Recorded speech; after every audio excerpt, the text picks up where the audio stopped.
j'espère que vous allez bien. On se trouve pour le 23e épisode de What If Monsterverse. Aujourd'hui, je vais vous parler de ce qui serait passé si les titans, au lieu de s'incliner devant Godzilla à la fin de Godzilla 2, l'avaient au contraire attaqué. Et donc, commençons. Donc, cela prend place juste après la victoire de Godzilla à Boston.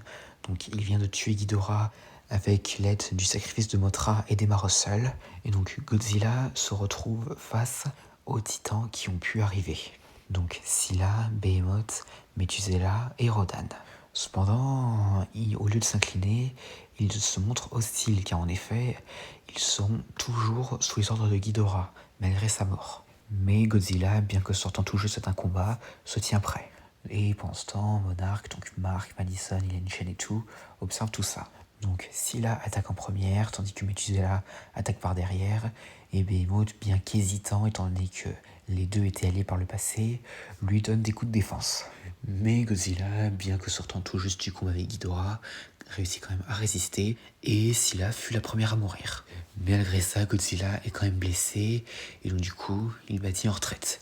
Et pendant ce temps, les titans, sans aucun chef, se dispersent à travers le globe, agissant de la manière dont Ghidorah les a coordonnés lorsqu'il les a réveillés, c'est-à-dire semer le chaos. Et donc Monarch, bien sûr, tente de trouver une solution pour les contrôler, mais dans le même temps, Madison décide de trouver un moyen d'arranger les choses, comme elle avait essayé de le faire lorsqu'elle a appelé Ghidorah à Boston. Et un peu à sa manière, sans le dire à Mark, étant donné qu'il est très surprotecteur à présent.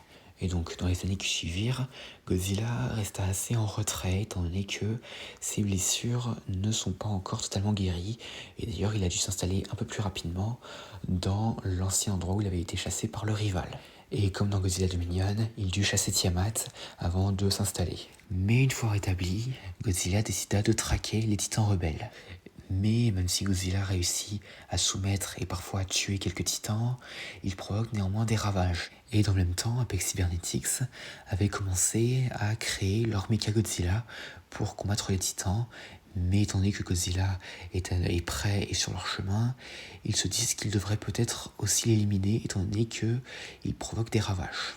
Et donc dans le même temps, Madison, très investi dans ce qui se passe malgré les protestations de son père, découvre qu'en fait, bien que Ghidorah soit mort, les titans sont encore influencés par une fréquence anormale. Et en réalité, il s'agit de Ghidorah lui-même, car en effet, bien qu'il soit mort, eh bien, il peut encore les influencer, car son esprit existe encore, et est rattaché au dernier crâne. Mais son esprit, bien qu'encore en vie, ne peut pas encore trouver le moyen de posséder un réceptacle. Et donc Madison décide alors de partir en mission. Et donc dans le même temps, Kong, de son côté, son histoire de transport vers la Terre creuse et tout, elle reste la même que dans le film. Et lors du combat final à Hong Kong, eh bien, les titans rebelles arrivent lorsque Godzilla fait face à Kong. Mais grâce à un plan que Madison a concocté avec Bernie et Josh, elle réussit à faire en sorte d'apaiser les titans avec un signal similaire à leur cas. Ce qui permet ainsi aux titans de reconnaître Godzilla comme n'étant pas un oppresseur, étant donné que l'esprit de Ghidorah leur faisait croire en raison du fait qu'il l'avait tué.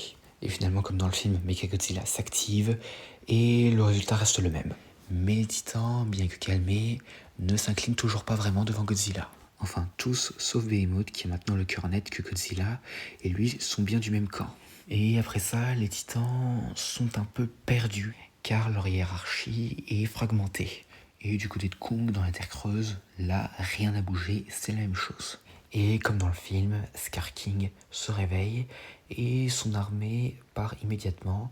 Et comme dans le film, certes, Kong, il les croise et tout, mais cependant, il ne peut pas aller trouver Godzilla, étant donné que, après tous ces affrontements, il est encore en train de se régénérer.